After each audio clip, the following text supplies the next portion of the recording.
Greetings of the day. Welcome to Evolve channel.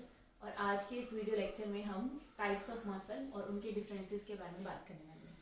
So as we know there are 3 types of muscles in our body: skeletal muscle, smooth और visceral muscles, and the third type is cardiac muscle. तो ये muscles कहाँ पे present होते हैं, इनका structure क्या है और ये हमारी बॉडी में क्या फंक्शन परफॉर्म करते हैं, वो हम आज देखने वाले हैं। So starting with skeletal muscle. तो स्केलेटल मसल की जो शेप होती है वो होती है सिलेंड्रिकल शेप, और इस डायग्राम में भी आप देख सकते हो ये एक पर्टिकुलर सेल है स्केलेटल मसल का, और इसका जो शेप है वो कैसा है, सिलेंड्रिकल शेप है। पर वहीं पे अगर हम स्मूथ और विसरल मसल्स की अगर बात करते हैं तो जो स्मूथ मसल्स हैं उनका शेप कैसा होता है, फ्यूजिफॉर्म, या फिर हम कह सकते हैं स्पिंडल शेप। तो हम यहाँ पे देख सकते हैं एक सेल किस तरह की शेप का है, स्पिंडल शेप है, मतलब बीच में से मोटा होता है और साइड में से उसके एंड्स पतले होते हैं, टेपर्ड एंड होते हैं।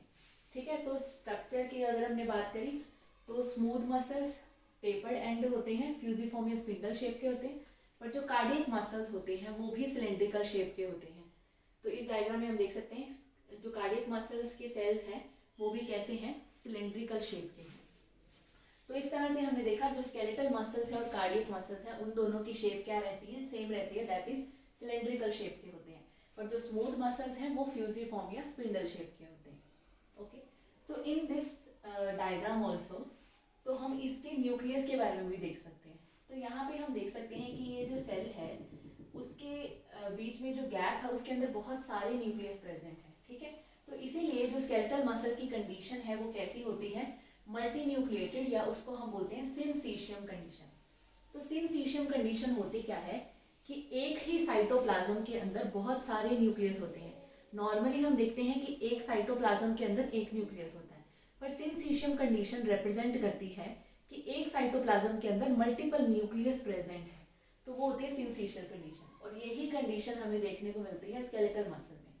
पर स्मूथ मसल्स की अगर हम बात करें तो यहाँ पे कंडीशन कैसी होती है, यूनिन्यूक्लिएटेड, कि एक सेल है और एक सेल के साइटोप्लाज्म में एक ही न्यूक्लियस प्रेजेंट है। और सेम हम देखते हैं कार्डियक मसल में। कार्डियक मसल में भी एक पर्टिकुलर जो सेल है, यहाँ पे हम देख सकते हैं एक पर्टिकुलर सेल के अंदर एक ही न्यूक्लियस प्रेजेंट है। तो इस तरह से हमने देखा न्यूक्लियस के बारे में। तो स्केलेटल मसल्स में मल्टी न्यूक्लिएटेड या सिनसीशियम कंडीशन होती है, पर स्मूथ मसल और कार्डियक मसल दोनों में यूनिन्यूक्लिएटेड कंडीशन हमें देखने को मिलती है। अब उसके बाद हम बात करते हैं कि जो स्केलेटल मसल्स हैं, स्मूथ मसल है या कार्डियक मसल है, जब हम उनका सेक्शन करके माइक्रोस्कोप के अंदर स्टडी करते हैं तो वो माइक्रोस्कोप के नीचे किस तरह के दिखते हैं, मतलब उनका माइक्रोस्कोपिक अपीयरेंस कैसा आता है। तो जो स्केलेटल मसल्स हैं जब हम उनको कट करके उनका सेक्शन माइक्रोस्कोप के नीचे देखते हैं तब उनका अपीयरेंस आता है zebra striped appearance. Striped appearance मतलब वाइट फिर ब्लैक, वाइट फिर ब्लैक, इस तरह से उनकी स्ट्राइप्स दिखती है जैसे ज़ीब्रा के अंदर होती है। तो इसी अपीयरेंस को हम क्या बोलते हैं, स्ट्राइटेड अपीयरेंस। तो अगर आप डायग्राम में भी देखें तो दो मसल्स ऐसे हैं जहाँ पे हमें कुछ ब्लैक वाइट जो स्ट्राइटेड अपीयरेंस देखने को मिल रही है। तो ये है skeletal muscles and cardiac muscles. तो स्केलेटल मसल्स का अपीयरेंस कैसा होता है, स्ट्राइटेड अपीयरेंस होता है। स्मूथ मसल्स में कोई भी स्ट्राइशंस नहीं होती, इसलिए हम बोलते हैं they have non striated appearance. But वहीं पे अगर हम कार्डियक मसल्स की बात करते हैं तो cardiac muscles also have this striated appearance. अब उसके बाद अगर हम बात करें कि जो सेल्स होते हैं वो किस तरह से प्रेजेंट होते हैं, तो यहाँ पे स्केलेटल मसल्स की जो अरेंजमेंट होती है वो होती है अनब्रांच्ड। तो skeletal muscles are unbranched whereas smooth muscles are also unbranched, क्योंकि वो सिंगल सेल्स प्रेजेंट है। बट सिर्फ कार्डियक मसल्स की अरेंजमेंट कैसी होती है, ब्रांच्ड अपीयरेंस होती है उसकी। ठीक है, तो कार्डियक मसल्स कैसे होते हैं, ब्रांच्ड होते हैं। अब उसके बाद ये इंटरकैलेटेड डिस्क की हम बात करेंगे। तो मैं यहाँ इस डायग्राम से आपको बताती हूँ, क्योंकि इंटरकैलेटेड डिस्क सिर्फ और सिर्फ कार्डियक मसल्स के अंदर प्रेजेंट होती है। तो what are these intercalated disc, तो इंटरकैलेटेड डिस्क होती हैं कम्युनिकेशन जंक्शंस, या फिर हम इनको बोल सकते हैं गैप जंक्शंस।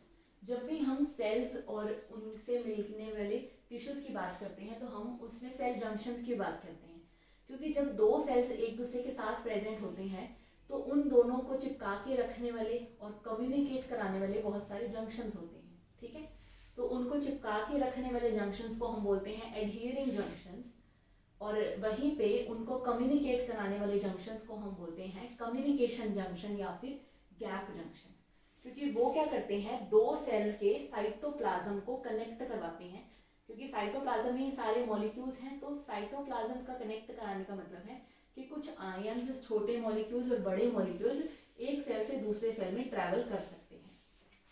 तो यहाँ पे हम देख सकते हैं ये जो डार्क ब्लैक कलर रिप्रेजेंट कर रहा है वो इंटरकैलेटेड डिस्क है।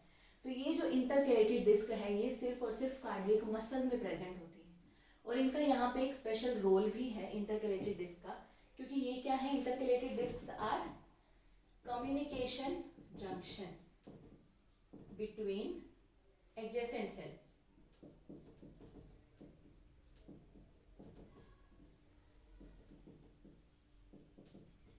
तो ये जो इंटरकैलेटेड डिस्क होती है ये होती क्या है, कम्युनिकेशन जंक्शन है दो सेल्स के बीच में, और इसी इंटरकैलेटेड डिस्क की वजह से ये जो कार्डियक मसल है पूरा का पूरा मसल एक यूनिट की तरह कॉन्ट्रैक्ट कर पाता है, कि जैसे यहाँ पे इस सेल के पास अगर सिग्नल आया तो उसको कॉन्ट्रैक्ट करना है, तो ये सेल्स सारे ही क्या है, एक दूसरे से कनेक्टेड हैं, कम्युनिकेशन जंक्शन इंटरकैलेटेड डिस्क की हेल्प से कनेक्टेड है। तो जैसे ही एक सेल के पास सिग्नल आया वो आगे बाकी सेल्स को भी सिग्नल पहुंचा देता है इन इंटरकैलेटेड डिस्क की हेल्प से, और इसीलिए सारा का सारा जो कार्डियक मसल है वो एक यूनिट की तरह एक साथ कॉन्ट्रैक्ट कर पाता है। बट ये जो इंटरकैलेटेड डिस्क है ये स्केलेटल मसल और स्मूथ मसल में एब्सेंट होती है। अब उसके बाद बात करते हैं हम कि ये किस तरह के होते हैं मसल्स, वॉलेंट्री है कि इनवॉलेंट्री है। तो हमारी बॉडी के अंदर दो तरह की मूवमेंट हम देख सकते हैं, एक होती है वॉलेंट्री मूवमेंट, एक होती है इनवॉलेंट्री। वॉलेंट्री मतलब हम सोच समझ के कुछ कर रहे हैं, अब जैसे मैं सोच समझ के अगर कुछ लिख रही हूँ तो वो क्या है, वॉलेंट्री मूवमेंट है। बट वहीं पे अगर हम बात करें कि जो हमारा हार्ट है वो सारा टाइम पंप कर रहा है पर हम ये सोच नहीं रहे, या फिर जब हम खाना खाते हैं तो हम ये सोचते नहीं कि खाना ईसोफेगस के आगे जा रहा है, स्टमक में जा रहा है, ठीक है। तो ये सब जो मूवमेंट है जो हम हमारे बिना सोचे समझे बॉडी के अंदर अपने आप हो रही हैं वो मूवमेंट्स होती हैं इनवॉलेंट्री। पर वो ऑन द अदर हैंड जो मूवमेंट्स हम सोच समझ के करते हैं वो होती हैं वॉलेंट्री मूवमेंट्स। तो अगर हम बात करें स्केलेटल मसल्स की, तो स्केलेटल मसल्स होते कौन से हैं, जो हमारी बॉडी के स्केलेटन के साथ एसोसिएटेड होती हैं, ठीक है। तो वो स्केलेटल मसल्स हमारी बॉडी के स्केलेटन के साथ हैं और हम इनको सोच समझ के इस्तेमाल करते हैं।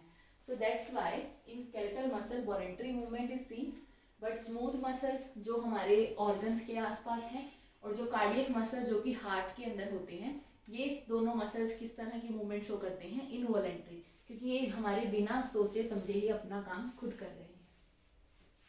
और वहीं पे अगर हम उनकी लोकेशन की बात करें तो स्केलेटल मसल्स कहाँ पे होते हैं, बोन्स के साथ अटैच्ड होते हैं, और स्मूथ मसल्स होते हैं बॉडी के इंटरनल ऑर्गन्स के अंदर, और कार्डियक मसल्स पर्टिकुलरली ये सिर्फ हार्ट के अंदर प्रेजेंट होते हैं। अब अगर हम बात करें ब्लड सप्लाई की, तो ब्लड सप्लाई जो स्केलेटल मसल्स हैं उसके अंदर अबंडेंट होती है, मतलब अच्छी खासी ब्लड सप्लाई हमें देखने को मिलती है। बट जो स्मूथ मसल्स हैं वहाँ पे ब्लड सप्लाई होती तो है पर स्केलेटल मसल और कार्डियक मसल की कंपैरेटिवली कम रिच होती है, मतलब कम ब्लड वेसल्स होती हैं उन मसल्स में। पर कार्डियक मसल्स में मोस्ट रिच ब्लड सप्लाई होती है, क्योंकि कार्डियक मसल्स वो इकलौते ऐसे मसल्स हैं जिनको कंटिन्यूसली बहुत ज़्यादा रिगरस वर्क करना पड़ता है, ठीक है। तो यहाँ पे ब्लड वेसल्स बहुत ज़्यादा हमें देखने को मिलते हैं। पर और अगर हम बात करें कि कौन से मसल जल्दी थक जाते हैं और कौन से मसल्स कंटिन्यूसली काम कर सकते हैं बिना थके, तो आंसर विल बी कि जो स्केलेटल मसल्स हैं वो जल्दी थक जाते हैं, क्योंकि हमें पता है कि अगर हम थोड़ी देर अगर भाग लें या मस्कुलर एक्टिविटी करें तो हम जल्दी थक जाते हैं, क्योंकि वहाँ पे लैक्टिक एसिड बनने लग जाता है, ठीक है। तो skeletal muscles will soon gate fatigue, पर वहीं पे जो स्मूथ मसल्स हैं वो जल्दी थकते नहीं हैं, डू नॉट फटीग फास्ट। और वहीं पे अगर हम कार्डियक मसल्स की बात करें, they will never get fatigue, क्योंकि अगर हार्ट के मसल्स थक गए तो हार्ट अपनी एक्टिविटी नहीं शो करेगा और हम जिंदा नहीं रह पाएंगे, ठीक है। So that is all about types of muscles and there differences. I hope आपको सब समझ में आ गया होगा, and if you have any doubt you can ask me in the comment section. Thank you so much for this, and please like, share and subscribe my channel. Thank you.